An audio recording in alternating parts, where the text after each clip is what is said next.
안녕하세요, 비트TV입니다. 유럽 중앙은행 비트코인 경제적 불평등을 더 심화시킬 수 있다. 살짝 비트코인을 까는 것 같이 들리죠. 대표적인 관료주의적 언어죠. 내용은 뻔하지 않을까요? 먼저 산 놈들이 다 가져갔다. 늦게 들어오면 손해만 본다. 자, 여기서부터는 구독자분들에게만 노출이 되는 영상입니다. 구독, 좋아요 좀 눌러주시고요. 그런 내용일 거라고 생각을 합니다. 그것도 유럽 중앙은행에서 굳이 왜 이런 이야기를 했을까요? 이런 타이밍에 비트코인은 계속 상승을 하고 있죠. 68,200달러, 한화로는 9,300까지 와 있어요. 그리고 최근 독일에서 비트코인을 다 던졌죠. 돈이 필요해서 그런 것 같진 않지만 약간 비트코인에게는 우려스러운, 실망스러운 일이었죠. 자, 어쨌든 유럽 중앙은행에서 왜 비트코인이 경제적 불평등을 심화시킬 수 있다고 했을까요? 초기 채택자가 나중에 들어온 사람들의 경제적 가치를 훔친다. 이건 뭐 비트코인 뿐입니까? 자본주의 생태계에서 나온 모든 자산군들이 똑같지 않나요? 주식도 마찬가지고 금도 마찬가지고 결국 던졌냐 던지지 않았냐의 게임인 거지. 주택도 마찬가지고 아파트도 마찬가지고 땅도 마찬가지고 땅이 훨씬 더 심하죠. 여러분들도 뭐 여러분들 부모님들이 땅 안 팔았으면 지금 땅 부자죠. 떼부자죠, 떼부자. 결국 중요한 건 비트코인을 그때 알아봤냐 알아보지 못했냐 그 차이겠죠. 충분히 그걸 알았다면, 비트코인 암호화폐에 대한 미래를 알고 있었다면 거기에 맞는 혜택을 가져가는 건 당연한 거 아닙니까? 지금 뭐 여러분들이 XRP를 갖고 있는 거와 똑같은 이치겠죠. 자꾸 저는 XRP에 대해서 이야기를 하지만 저도 제 생각이 좀 맞았으면 합니다. 어떻게 하실래요, 여러분들? 비트TV 말대로 XRP의 미래가 밝지 않다면 $10,000 캥에는 1달러도 가지 못하고 또 이렇게 3, 4년 지나버린다면 어떻게 하실 건가요? 참, 저도 제가 뱉은 말들이 좀 맞았으면 좋겠어요. 같은 배를 탔고 또 이 험악한 세상에, 이 어려운 세상에, 같은 시대에 살아가는 암호화폐, 그것도 XRP 투자자로서 갈 때까지는 가봐야 되지 않을까요? 유럽은행 비트코인 분배 효과 29쪽 논문까지 발표를 하면서 비트코인을 대놓고 까고 있습니다. 모르는 사람들이 보면은 되게 비트코인이 부의 불평등을 이루는 요소로 볼 수도 있지만 그거는 뭐 전적으로 자본주의적 관점에서, 관료주의적 관점에서 누가 보더라도 그들이 비트코인을 매수하지 못했나? 이런 호기심을, 의구심을 갖게 할 수도 있겠죠. 잘 모르는 사람들이 봤을 때 비트코인 암호화폐에 투자하지 않는 사람 입장에서 봤을 때는 충분히 그럴 수 있겠다라고 생각을 할 것 같습니다. 암호화폐에 투자하지 않은 사람의 99%는 뭐 주식, 부동산, 채권, 금, 은 이런 자산군을 갖고 있겠죠. 거기서 이해 충돌이 생길 거라 생각을 합니다. 암호화폐 쪽으로, 비트코인 쪽으로 돈이 흘러간다면 아무래도 주식이나 채권, 금, 은, 부동산 쪽으로 돈이 좀 마르겠죠.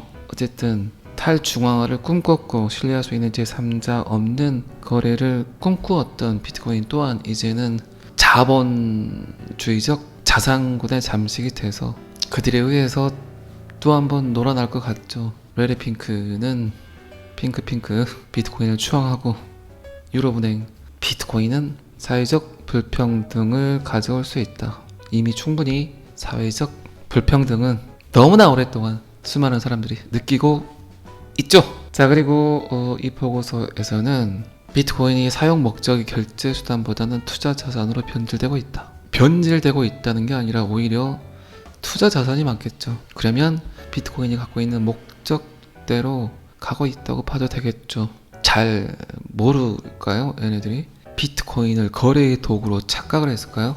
비트코인 하나 보내고 1시간 동안, 2시간 동안 기다리려고 했을까요? 자, 그리고 또한 대부분의 경제학자들이 비트코인의 가격 상승을 일시적 거품으로 보고 있다고 경고를 했습니다. 논문은 비트코인의 가격이 지속적으로 상승할 경우 초기 보유자들의 소비력이 증가하지만 늦게 진입한 사람들은 경제적 어려움을 겪을 수 있다고 분석을 했습니다. 다시 한번 말씀드리지만 그게 비단 비트코인 뿐인가요?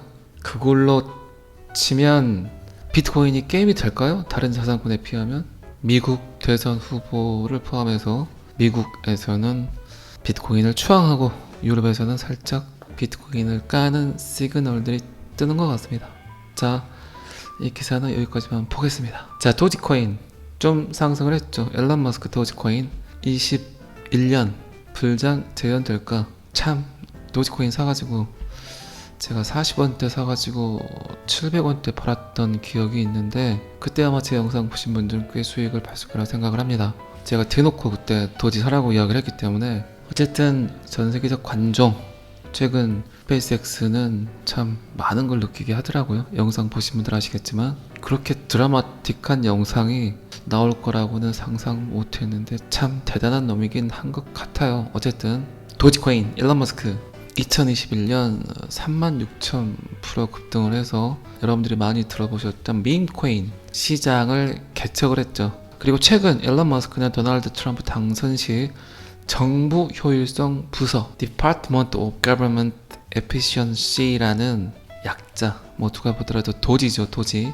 그래서 이제 도지가 좀 상승을 했고, 참 이런 거 보면은 예전에는 살짝 기뻤는데 요새는 너무 본인이 갖고 있는 영향력을 가지고 농락을 하는 것 같아서 그닥 그렇게 기분이 좋은 것 같지는 않습니다. 자, 어쨌든 그의 영향력이 부럽지는 않지만 암호화폐 시장이 아직까지는 가볍다는 이야기죠. 뭐 어쩌겠습니까? 우리는 뭐 굿이나 보고 뭐 떡이나 먹어야 되겠죠. 자, 그리고 리플 CEO 브래드 갈링하우스 증시 상장이 우선순위가 아니다. 강력한 재정 상태가 일단은 필요하다. 그리고 SEC가 막고 있다. SEC가 가장 큰 걸림돌이 되고 있다. 이런 말은 좀 괜찮은 것 같아요. 자, 그리고 또한 리플은 자본 확충의 필요성이 없기 때문에 상장을 고려하지 않는다고 이야기를 했습니다. 굳이 돈이 필요 없다. 리플의 재정 상태는 매우 양호하다. 티가 많이 났죠. 이 부분에 대해서는 사고 싶은 기업이 있으면 사버리고, 만들고 싶은 게 있으면 또 만들어버리고, 대학교 연구에도 굉장히 많은 돈을 투입을 하고 있죠. 그리고 며칠 전 보니까 UN 관련 어느 곳에 또 기부를 하는 것 같더라고요. 그리고 UN에서 며칠 전에 발표를 했었죠. XRP와 스텔라 루멘을 인정하는 데이터를 또 노출했습니다. UN 하면 뭐 제가 자세하게 여러분들께 이야기 드리긴 뭐하지만 일반적으로 되게 좋은 일을 하는 곳으로 알고 계시죠. 그리고 그곳에 연루된 엄청난 인플루언서가 있죠. 누굽니까? 빌 게이츠. 코로나 때 구설수에 많이 올랐었죠.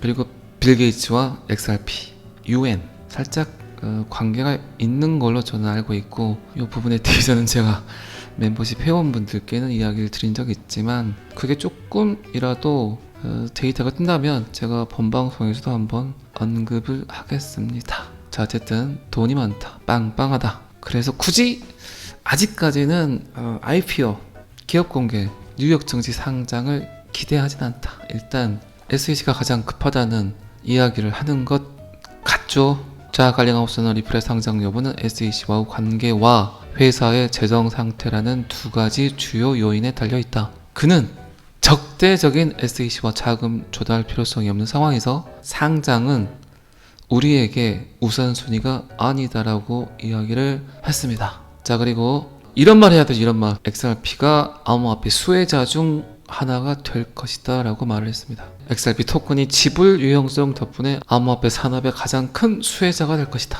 XRP ETF, 그리고 스테이블 코인, 그리고 미국 암호화폐 규정.